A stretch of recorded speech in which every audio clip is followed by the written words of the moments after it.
Good afternoon, ladies and gentlemen. Welcome to another exciting Propagandacast from your host, Imperial Dane, Master Propaganda Hero Psych, Defender of the Fatherland.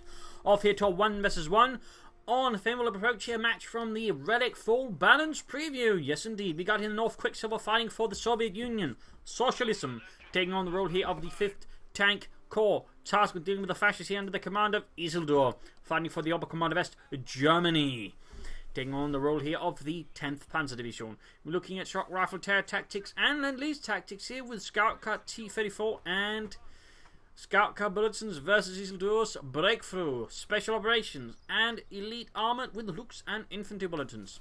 Double Engineers start into Special Rifle Command here for QuickSilver, with what's going to do since Jump Pioneers here for Isildur.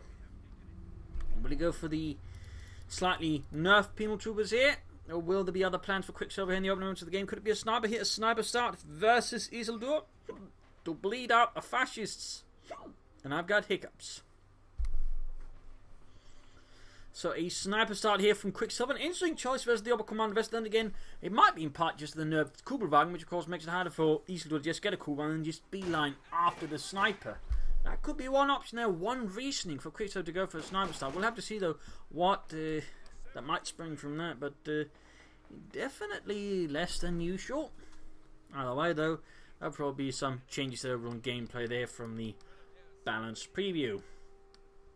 More focus on way there for Isildur. Just going to head up to 3 there. In that regard, he's very much sort of sticking to plan. In that regard, there's not exactly a huge set of changes to the Oberkommander's early game. For that matter, the closest, the light infantry gun is slightly changed, with some benefits and some less beneficial things. We got sniper team around here. They need to be careful, risking running into within active range of the Sturmpioneer, which could quickly allow him to get done a lot of damage on there. We can see it quick. Easily, are they expecting, or is he just unaware? But are they keeping closer to the engineers? Might also be just spotted them elsewhere. At the same time, following with the engineers going there for the cutoff point. Snipers falling back. Sturm Pioneers and might spawn there. We go trying to get them. Either way, Isildur is definitely aware that QuickSilver's got snipers now. We got contractors out there for QuickSilver, so no penal troopers there. No Strafniki forces to secure the point here in the south. More forces to support the Sturmpioneer now. Engineers hitting the fuel point, then they got, and then engineers hit using the Sturmpioneers Pioneers using the hedges there to sort of cover for the sniper fire. But there you go. Friedrich does go down there to a well-placed sniper shot. And as all this is happening, got another full squad moving up from the north for the 4th one over there for Isildur. So far, infantry build there for Isildur could indicate a battle group headquarters, in which case he could very likely go for the new light infantry gun. At which point he would then use the smoke screen to that way basically cover off the sniper from effectively supporting QuickSilver's frontline forces. That could actually be a viable tactic there for Isildur to consider. And doctrinally, that could also indicate special operations, as that's one of the doctrines that does work with a lot of infantry. Breakthrough could also work with the Storm Officer, which actually is slightly cheap and out-reinforced and some other bits. So, he could also work here. Plus, with Breakthrough Doctrine, Elite Armored is the one that will probably work the least well with a lot of full scanners here for Isildur. QuickSilver keeping up pressure around the point. On the other hand, though, he doesn't activate exercising the fuel points. In that regard, Isildur could quickly get ahead there. Going to use what looks to be threatened here with a white on retreat. A lot of folks. No, he doesn't decide to focus them down there. I think that was a mistake there by Isildur. Oh, he does get them. That was close there. That was kind of close there. Chance that QuickSilver could have gotten by on sheer luck. Folks that are close. You're getting shot at. We got more contact around there for QuickSilver. Folks are flanking in. You can see that QuickSilver's forces are being a bit surrounded by German infantry. At the same time, it could be pushing hard. In fact, he's setting up sandbags. He could be pushing for an envelopment after force. He maybe cut off the retreat path that's now at least forced him to retreat. Instead, he's sort of sticking to a head-on engagement, which I don't think he should be aiming for, to be honest here. Not with a sniper. In that regard, he should be just aiming for a quick finish of the fight one way or the other. Otherwise, he just risks attrition here. That does not in any way favour Isildur.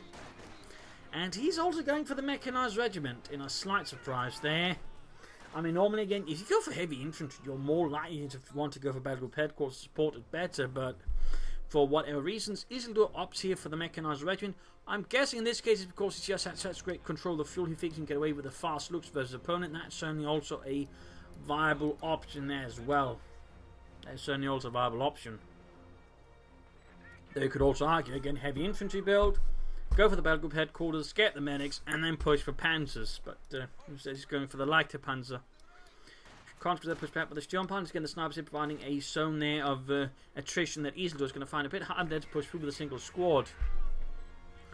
Up north there we get used to versus Volkswagen. We've got mines laid down there, by the way. Nice work by QuickSilver. Yes, certainly quick, but is he silvery? Who knows? So we got 8 people scored out here for QuickSilver. As you might notice, now that one is locked down here. The anti-vehicle satchel charge require the P2S rifles. So that way you can't just, you know, throw them about willy-nilly. Basically one of the two sort of larger nerfs here to the penalty beyond, of course, being they are less, well, rapid firing on the move. Basically they don't quite shoot as fast, where normally, or before the patch, they basically sort of, well, before they got nerfed in the balance preview, they almost had a full rate of fire also moving, which basically meant they were sort of very much, you know, encouraged to just move about shooting away, you know, bang, bang, bang, like they were going about with assault rifles. With this nerf, they're less effective on the move always, so you kind of want to use them sort of more in a static setting there. Constantly charging into the Volkswagen, got started there supporting. 12 kills for the Motherland. Jump on in there, could try and run them down, but going to be tricky. Troops reinforcing. Mechanized regiment down, but we fell off there. There you go, we can see Volkswagen threatening the retreat path. They probably should actually sort of try and make a bit further move there for the house. That way being able to cover the retreat path a bit better, increasing his chances of wiping them. But too late for that. They are here for Isildur. Sturmpanzer continue the pursuit of the snipers, and there we go, we got the looks Aufklärungspanzer for Isildur and the 10th Panzer Division. First going to do is be equipped there with Sturmgewehrs.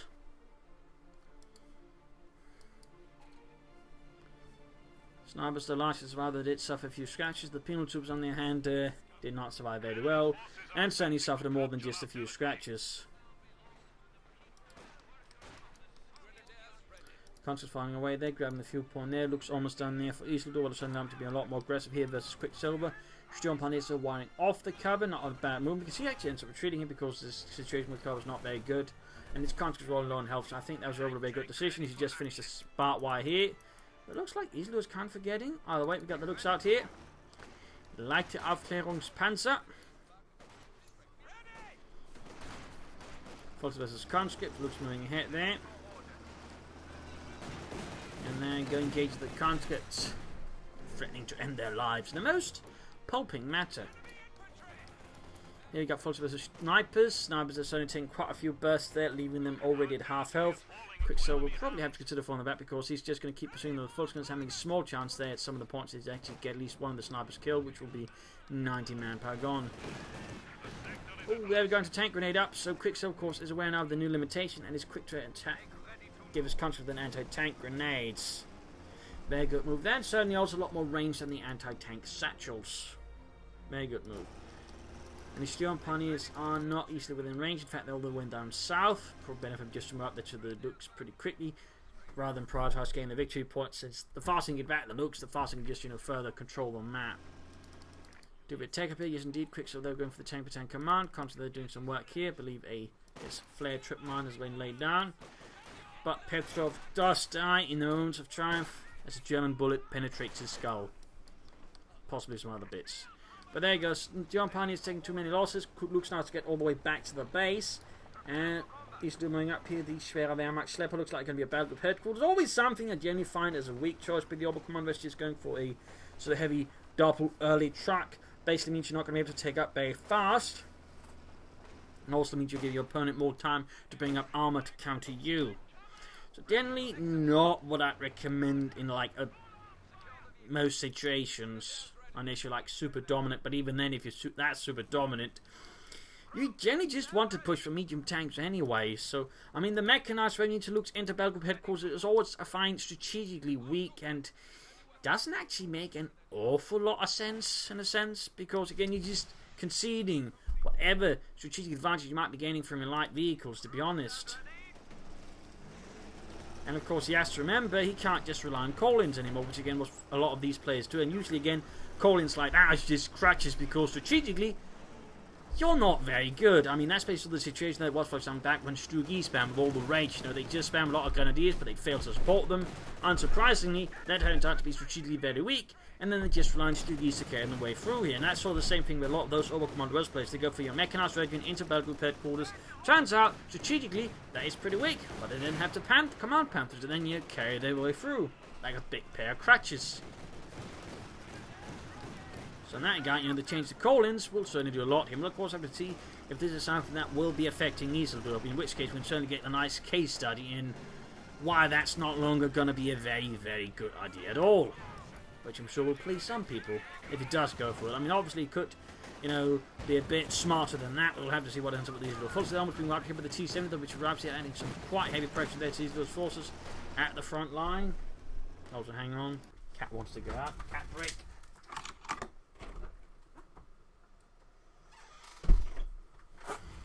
There we go.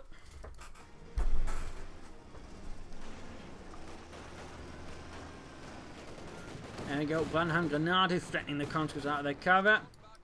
I mean, he could also just be going for the light infantry gun, but he's very much going for this. And again, that's then, you know, a further setback of a lot of fuel, which of course further delay any armor. So again, not a huge fan of this move. Not a huge fan. Again, personally, I will always advise against it. Again, strategically, it is very weak. It's just basically offsetting any advantage you might have gone regarding from going for the looks, but then going for that. At that point, you're basically just throwing away 60 fuel, which is, you know, pretty much a looks plus a lot of manpower. So again, whatever, you know, push you might have gained from the looks is usually going to be, you know, just evaporate, allowing your opponent to get back onto the field quite nicely.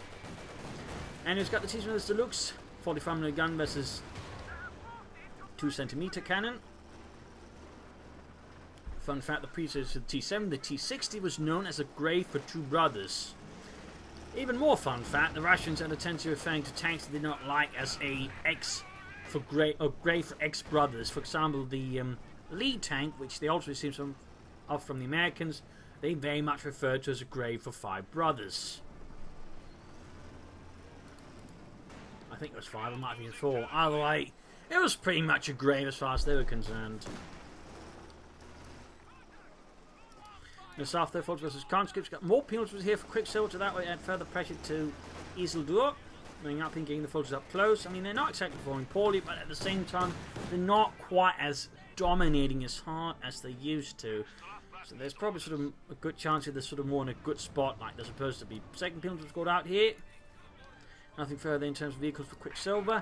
We got a cannon for Isildur to help contain the T-7 light tanks, since obviously the looks isn't very good at it. And there you go, a cannon arrives for Isildur and the 10th Panzer Division. A cannon of Virginia, I think, handed out to paratrooper divisions and the likes, you know, infantry units that sort of, you know, didn't have any sort of real chance of, well, carrying around their anti-tank weapons with trucks and the likes, and so obviously had to cut them about themselves, in which case that's sort of where the cannon effort went. Obviously not to really sort of any panzer units. But there you go, looked and blast here, or blasting at the, oh, Strafnigan, there goes Satchel Charge, wrecks the cover and sent poor Klaus's corpse flying into the fence. Still, QuickSilver gaining a lot of map there away from Isildur, controlling things quite aggressively there. He's good at sort of shifting attention from point to point. That way, making it harder for Isildur to defend against him. So, very good play there. Looks being fixed up. And of course, with the T-70, he has a very good way of keeping the looks in check. So, in that regard, again, QuickSilver's very much sort of got control of the field, and certainly that's also the weakness of the looks, and further also why this move isn't that strong again, because again it prevents him just easily maybe, you know, tech up and go for something, or even go for a Puma, because it just further delays any other tech plan. So I mean, again, just that whole battle group headquarters into medics, if you've gone for looks, is very strategically weak. I mean, again, if you're going for that, you're pretty much sort of setting yourself on having to rely on medical supplies, which is generally, again, we've got looks what you like to rely on anyways for sort of your more specific infantry killing. So there's not much point for assault rifle for a while there, because again, you'll be relying on the medical supplies doing, you know, most of that bit of work for you. So again, strategically, I mean, you can sort of see here again that Isildur might want to ease off the whole, you know, rote Oberkommando strategy, since they're clearly not doing the best of favours for me in that sense. We got Pumas coming up here. Charging straight. I need to put away the minesweepers. The minesweepers, Isildur. Apparently not. And looks like we got rolling up, engaging the conscripts there. Up north here, forces advancing on the northern punch. We got the demo charge down there by QuickSilver. Bit of shooting there, landing some good hits. I mean, obviously Isildur is not a slouch either, but again, strategically, there's a sense of an autopilot. Again, he's just doing, you know, stuff like it's always done, and there's no real sort of, you know, well, is this actually making sense under the current circumstances? Which is also kind of why the Oberkommando West needs the nerfs it does, and possibly a few more. Again, if you sort of get players are going to just very commonly play on autopilot with a faction, that's usually sort of where you've done something wrong. So again, the overcommers clearly need some work. And obviously we'll have to see how this works out fully, because again, there will be some stuff. Then you can see, for example, here again, Command Panther now costs 700 manpower and 280 fuel if you don't have the Schwer Panzer quarters. That's a lot more than I used to. We're talking 55 more fuel and about 140 more manpower.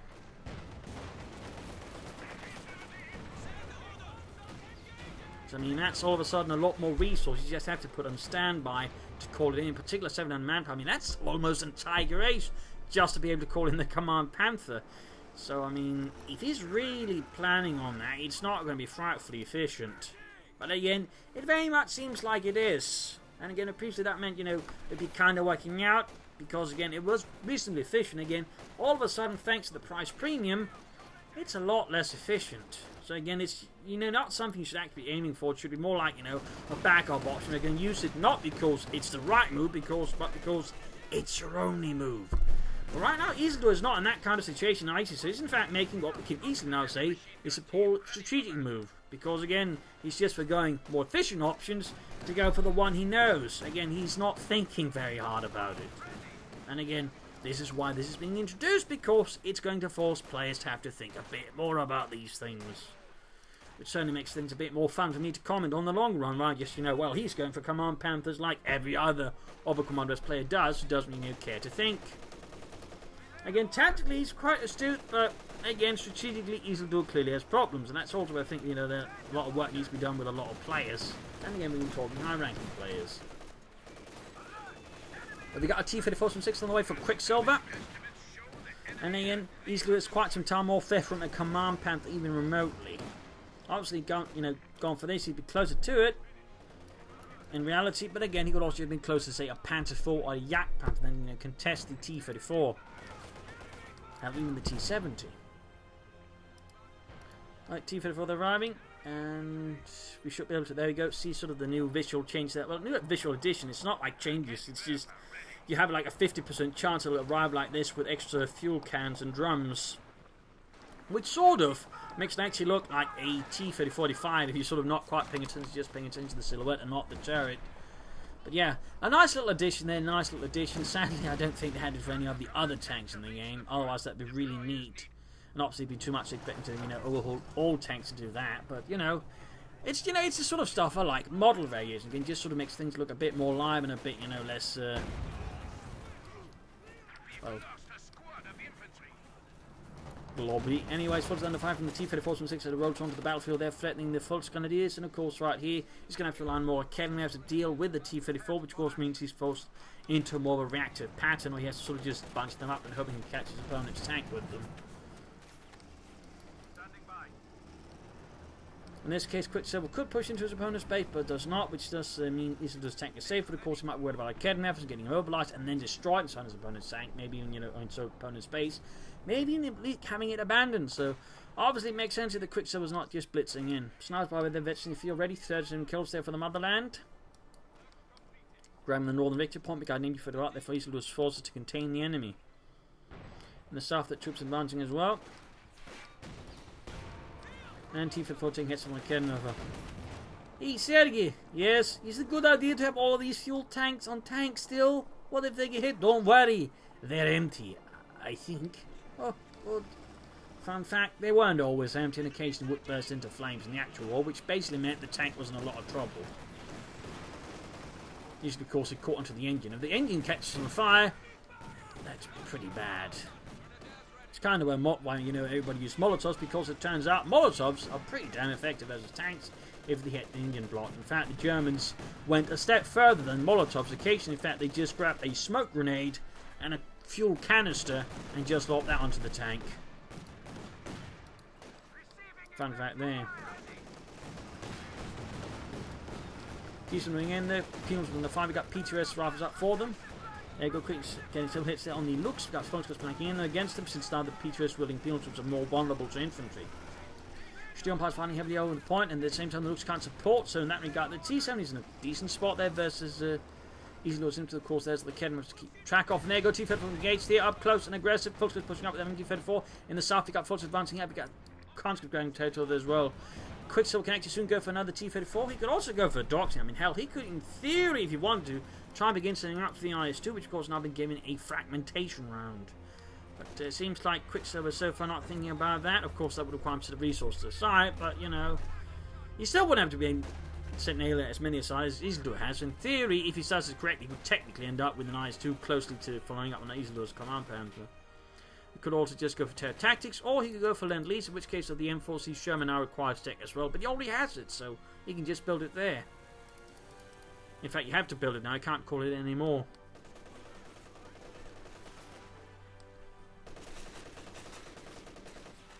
A lot of back and forth here between these two players. Again, Isildur striking back, but again, the whole entire economy and cooldown, because he has to call in a really expensive command panther. In fact, almost again, Tiger Ace expensive. I mean, in theory, if you sort of convert the fuel into manpower, he's in fact now paying a lot more than for Tiger Ace. But there you go, we got a doctoral choice, and it's terror tactics from QuickSilver. Terror tactics. Not what I expected. He got a constant what then the South good work there by Isildur and the 10th Panzer Division, but terror tactics. You rarely see that one.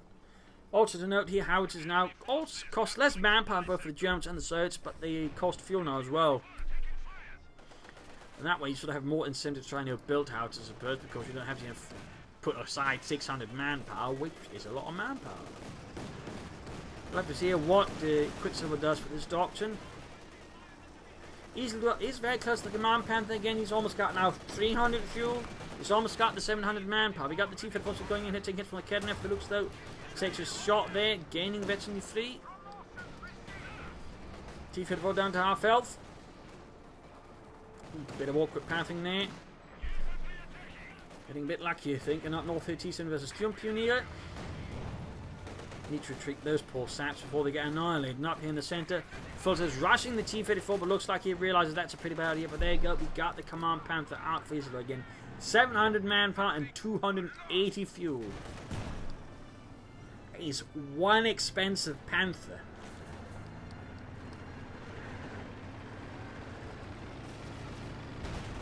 He's one very expensive Panther.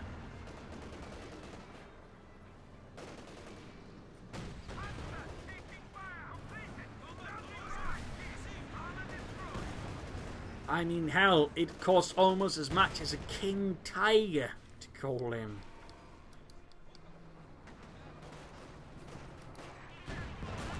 There you go, T-34 pushing back. The fascists. I really like those T's again. That's the sort of stuff I was wanting coming to see more of model variations. Again, it's one of those sort of things that since I think get overlooked, in sort of games that it's just varying the models, so it becomes, less just all of the same, makes it look more organic, more alive. And that's really the stuff I like to see, model variations. I kind of hope, when they go around to Company's Fleet, there'll be more of those model variations. There you go, got Luke falling about here, veteran the fleet turning into the penal troopers.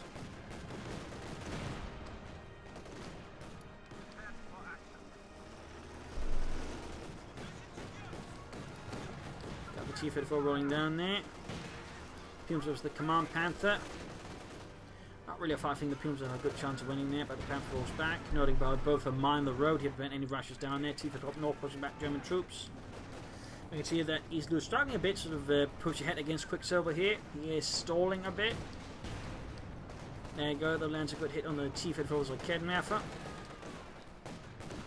And looks they're turning into the Pumes, so they got veteran 3. With some command bonus there as well. Closing in eventually 4 actually. Another demo charge in the same spot. Very good there. I mean, usually if one demo charge works, another one works. Same with mines. And there you go. Quick get a wipe on the penal troopers. Looks flying away. Shoot, Helmut, shoot! Can't let him get away. Why? It ruined my record. Oof. Good hits in the sniper. Also gave him a fat chunk of experience there for the looks. We got the command panther following up here. On the looks of Taylor's Panther, and there you go, marked vehicle there on the T-34 by the Command Panther. Engines of pursuit should have the looks supporting just in case no one's active on the back. At the same time, push up the centre and Isildur, deine Augen in den Kopf. There we go.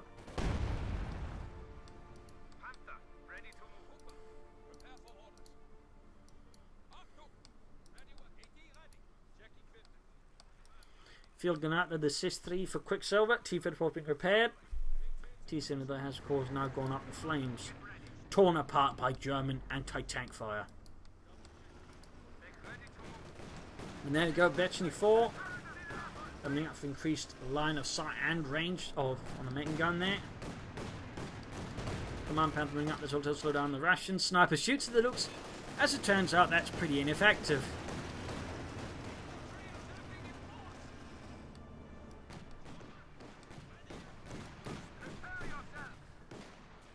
And an H-85 there for QuickSilver.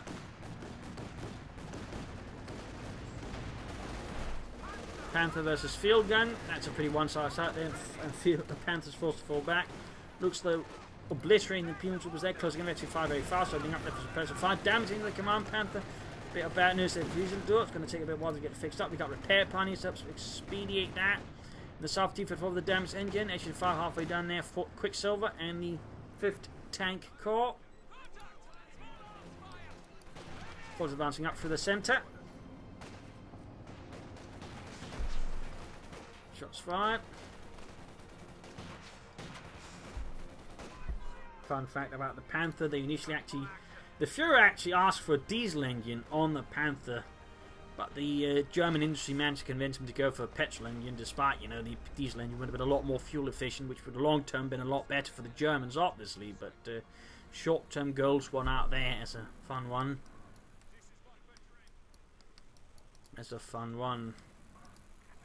Also, while most of the crew actually had some pretty good escape hatches, the loader had to pretty much make do with escaping through the commander's hatch. Basically, had to go crawling after him, which generally meant the loader had the least chance of surviving if things went sour. But pretty much the rest of the crew had a good chance of getting out there, so that's a little fun as well.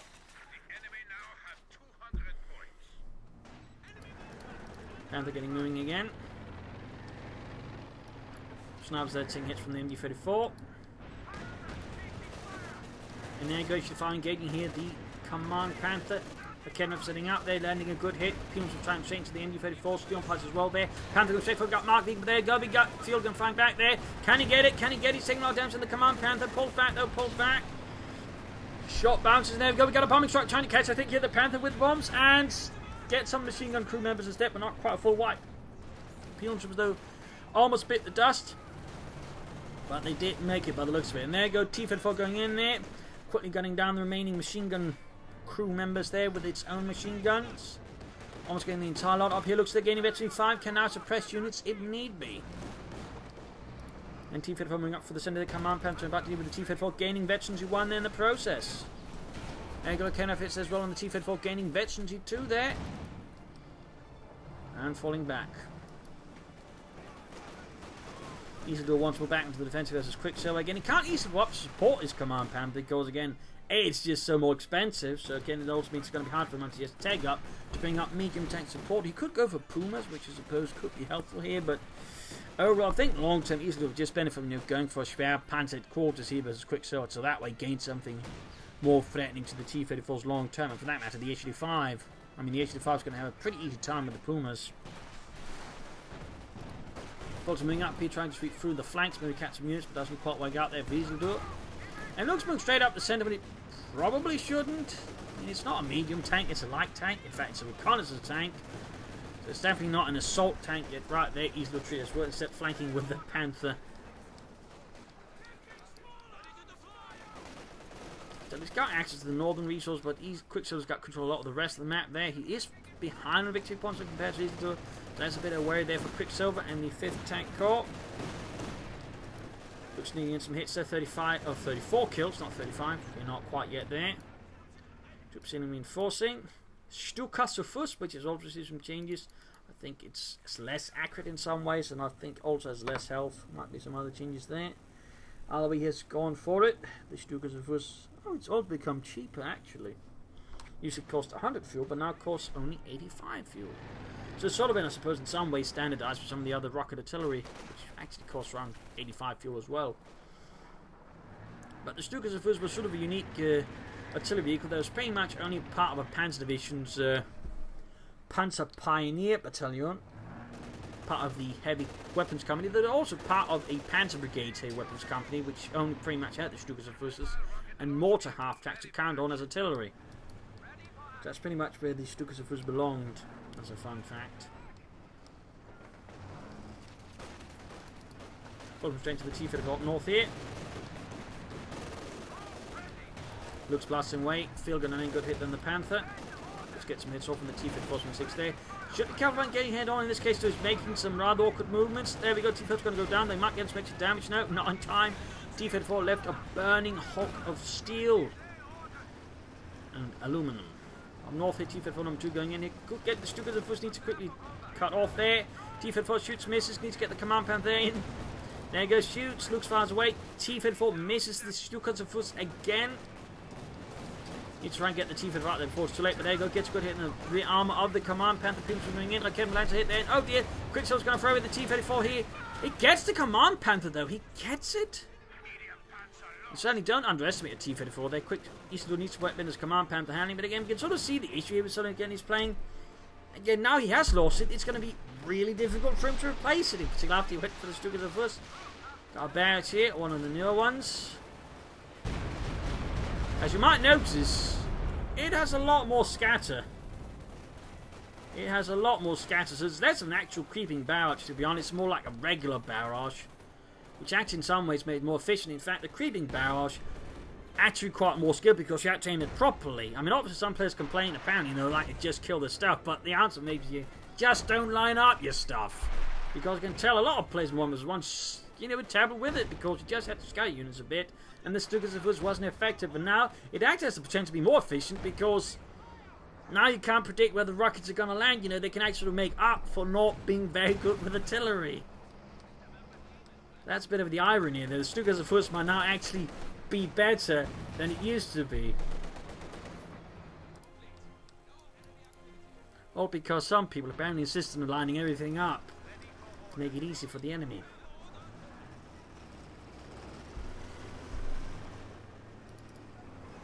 And again, we can clearly see now that the whole calling strategy has very much suffered a devastating blow because, again, stuff like the Command Panther, strategically, it's completely unviable. I mean, if anything was before it was Fear Syndrome, now it's clearly Fear Syndrome because, again, economically, you can't handle it. It completely just sucks out any sort of real energy you have in it because, again, you can't follow up on it and you can't, you know, easily recover from it if you do lose it without doing a tremendous amount of damage. So in that regard, it certainly makes these T-34s a lot more valuable. I mean, hell, the difference between a Command Panther and with and without structure is almost, you know, another T-34. There we go, we got here Fear Propaganda actually covering the retreat of the T-34. Interesting choice there by QuickSilver. He's still very much in the defense because, again, now he's without a tank. He's got the looks, but that's not really good versus other tanks. And he's got the Stukas of Fus, but that's obviously not good versus tanks at all. Unless he gets, like, extremely lucky and, you know, QuickSilver decides to park his heavily damaged tanks within range of the Stukas of Fus. But at that point, QuickSilver might as well just point it out to him on the mini-map where it is. Got the issue 5 rolling back there. So obviously, again, perhaps this is going to be a satisfactory, again, sort of evidence, again, for a lot of players that don't really particularly like the whole call-in meta, that the call-in meta is now going to be a lot less impressive. And again, you can see the Stukas were suddenly a lot more efficient. I mean, again, they might have tried to nerf it, but honestly, I think they buffed the Stukas of Fus. They buffed it.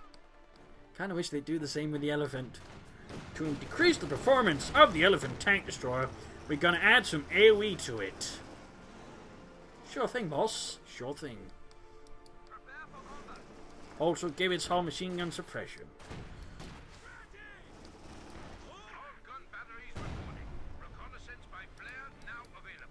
Again, with the creaming heads to get the issue to 5. And you got the Conqueror getting blast, but looks, you could actually just suppress them and just beat them easily, but instead he's not. Then again, most players aren't very good at the ability in the more tactically sound ones, so yeah, that's not too surprised. Although again, he could have prevented that from having just used suppressing fire. I mean, it doesn't even cost a lot of munitions. Still, Isildur is pushing back efficiently versus QuickSilver again, tactically again, aggressive, so he knows how to move about here. But again, strategically, he's very much sabotaged himself. Again, thanks to the Command Panther sort of play there. Again, now he has to, again, husband even more resources. Again, he has to save up 700 manpower. Again. I mean, and that's the thing about QuickSilver. He doesn't have to worry about that. The most he has to put together is like 300 manpower. So again, he can more freely use his infantry, whereas again, Isildur is going to have to play his infantry extremely conservatively. It looks like Isildur is realizing what he's thinking. You know, this is actually a kind of shite idea. Oh, I think we might just have to go for regular panzers. So now he's actually taking up there.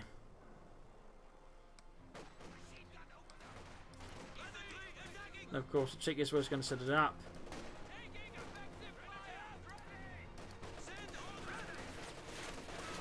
You can fire the Stukas again. Good target in the centre. Snipers, engineers. North there. Penals will push against the full grenadiers there. Could also fire the Stukas there. So far, not firing the Stukas at all.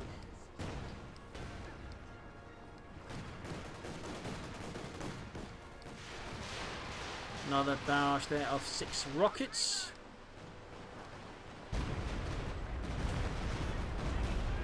In this case, not very good hits there.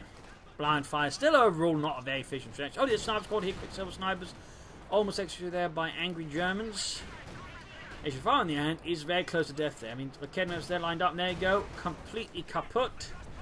QuickSilver should have had an infantry screen up. This means that bought himself some time there to get it out of there. Focuses almost back, but the T-34 6 rolls down. Other T-34 need repairs. They got more field propaganda, so that would try and stall Isildur's advance up for the centre. Shroud planted quarters laid down, but then forced to cancel it. That was actually not a good setup. I mean, at this point, if you're this far behind in the game, you do not set it up outside of your base. That's just Isildur further being greedy. I mean, again, in that command panther play, extremely greedy. Then he goes for another greedy play, when again, he can't afford it. And Isildur definitely needs to work on the strategic side of his gameplay, because again, he's clearly had his strategic skills rotted away by playing too much Oberkommando West. I mean, again, he's just playing so much by rote. Again, he's not thinking about what he's doing. I think, at least that's the impression I'm getting.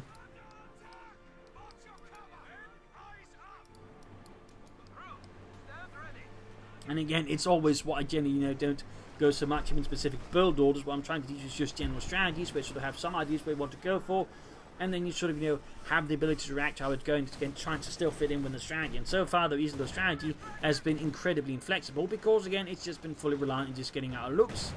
Going for this then, and then command pants. I mean, extremely inflexible strategy with not really a lot of room to maneuver set up for other things. And QuickSilver just keeps going for more T-34s, because again, he doesn't have to save up nearly as many resources as Isildur does. I mean, for one command panther, Isildur can easily get 3 T-34s. Easily.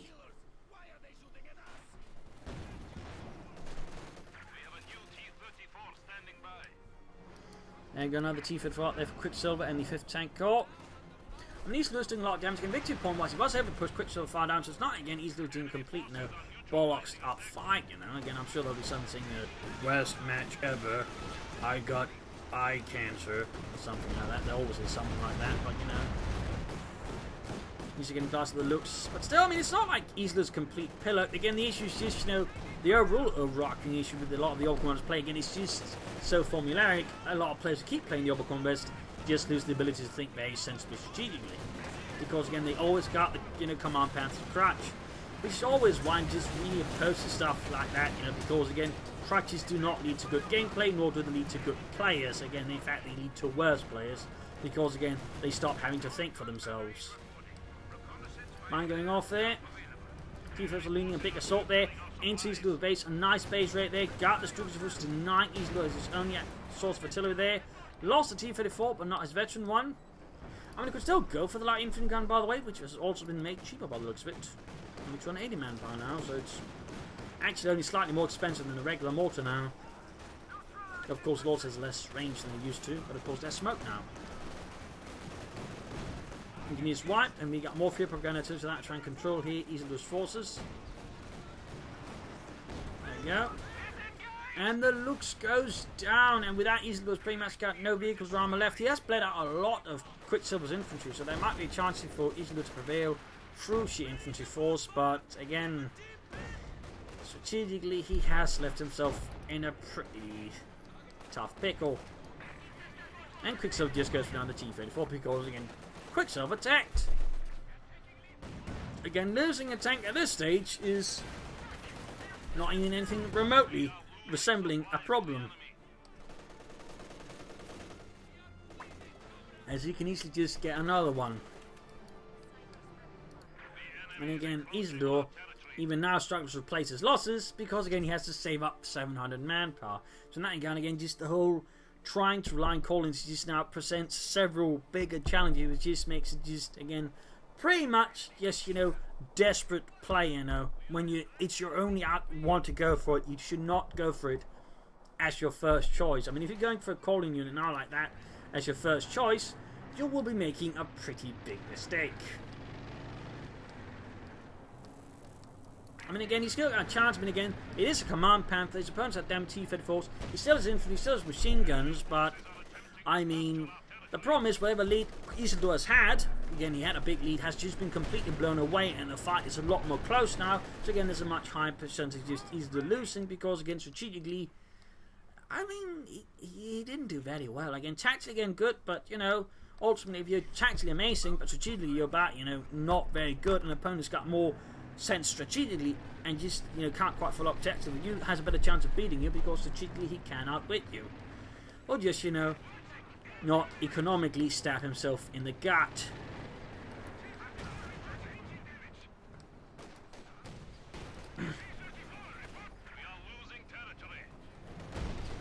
Got the T-34 almost knocked out.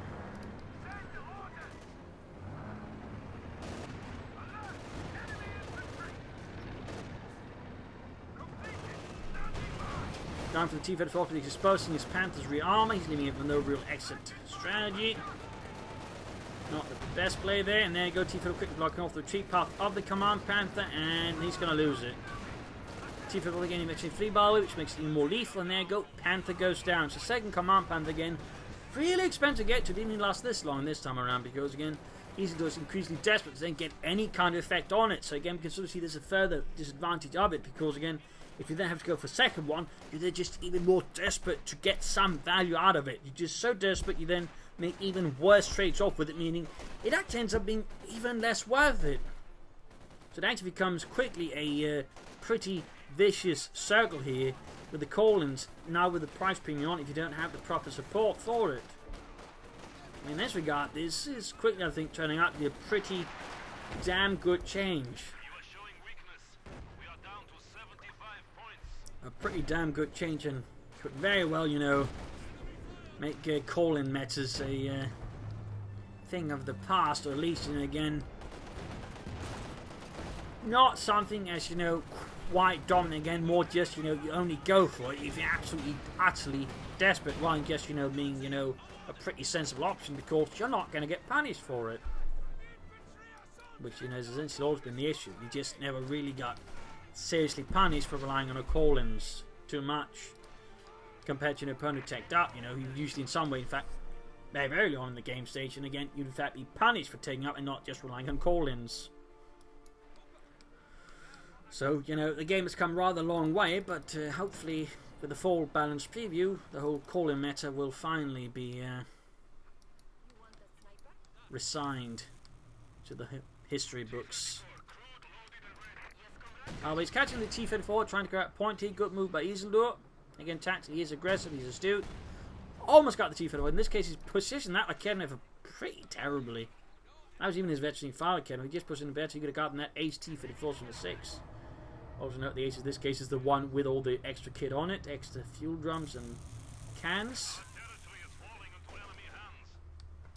Snipers are almost wiped out. Oh, gets away! Gets away with the tiniest level of health. The tiniest levels of health. 68, but again, Isildur still has a chance to win those. Again, victory point wise, he's still bleeding out him. And he's actually not even trying to hold on to the point there. I feel that's a bit of a mistake there. Missed opportunity to just further bleed out QuickSilver. I hope Isildur is not trying to aim for another Command Panther. At this point, he's just a bit off just trying to play for Pumas and looks as just focus on the infantry and keeping the tanks at bay for long enough to just bleed out his opponent. Mine's going down there to protect himself being rushed into his own base. So, and again, you can see again, it's not like Isildur is otherwise doing terrible, but again, strategically, Again, he's just essentially stabbed himself in the gut because he could. Haha! Behold mine fearlessness as I stab myself in mine idness. Oh god, I think I got mine kidneys, but I got 2 of those. I only need 1 of them, so, you know, it's not so bad. But it really hurts. Oh god, why did I do this? I mean, that's kind of the thing there. Spinning around the spot there, almost setting off the mines, but not quite. But in theory, just calling a KB8 if he wanted to. He could also go for a howitzer right now. That would also, I think, be really a big nightmare for Isildur.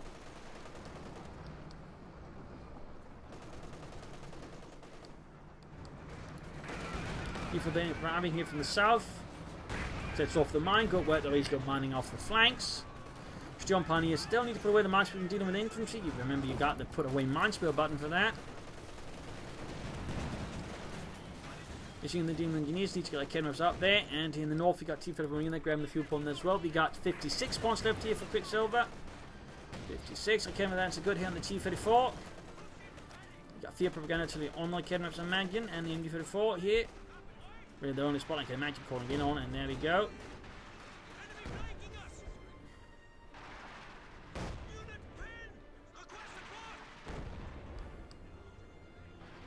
Laying down units, retreating units. There you go.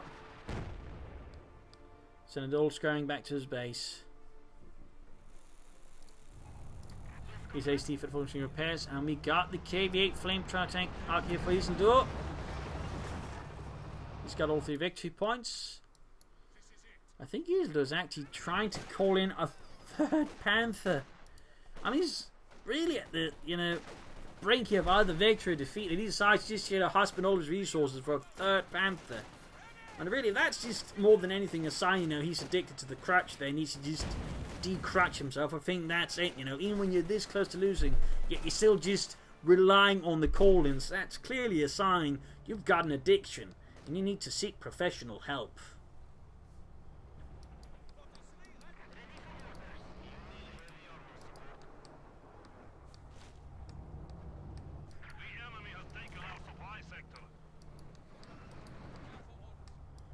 Down the center victory point. At this point, QuickSilver's just gotten so completely outmaneuvered with the armor and outnumbered. I mean, there's just no way he's looking to win this now. He's just been crushed here slowly, as QuickSilver's just completely encircling him with his tanks.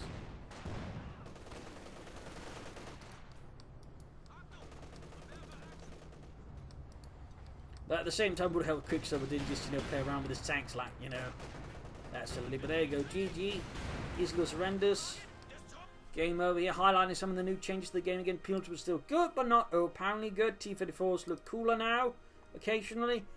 And Colin Metzer is pretty much getting shot in the kneecaps, and possibly one of the kidneys too. Again, it's clearly not going to be very efficient at all now, and can, you know, really hurt our play. And that's pretty much just what killed Isildur. Again, for a lot of World War Commanders players, we've just been relying on the Command Panther.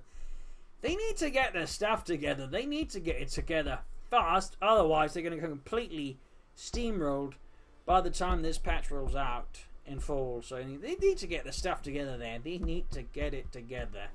And Isildur definitely needs to, you know, work on his Command Panther addiction and need to learn how to play the game more organically on a strategic level, because again, this is just clearly a man who's just so used to playing it by rote. They just couldn't make any independent strategic decisions. Again, tactically, again, he was very good. Again, it almost allowed him to win the game, but strategically, he just kept sabotaging himself because he was so utterly insistent on the Command Panthers that strategically, he just couldn't make very good decisions. Again, he just went from mechanized raiding into battle group headquarters, building up some journey for any sort of fast medium armor, which would, you know, been the sensible strategy, and then Command Panthers, and then again, he just sort of fell together there. So, I mean, that's really something they need to work on there from QuickSilver. Though played well, could have done with a bit more flanking, could have done with some mortar, with some smoke. Darkly, I kind of think like Shock Rifle would have been better choice from in some lots, but overall he played pretty well. So there you go. Hope you enjoyed this match. I learned something from it. Hope it also gave you a taste for the Relic Fall Balance preview. You can try it out yourself. It's in the workshop there. Try it out, and if you get any good matches with it, feel free to send them in to me, and I do mean, you know, good actually. But anyways, thank you all. If you did enjoy it, you subscribe, like, share, and comment. And if you like, you know, what I do consider supporting it. You know, donate by PayPal or pledge on Patreon. There are links in the video description. This is Pro Links and cheers. Thank you all for watching. Hope to see you all tomorrow for another Sonic episode. Bye.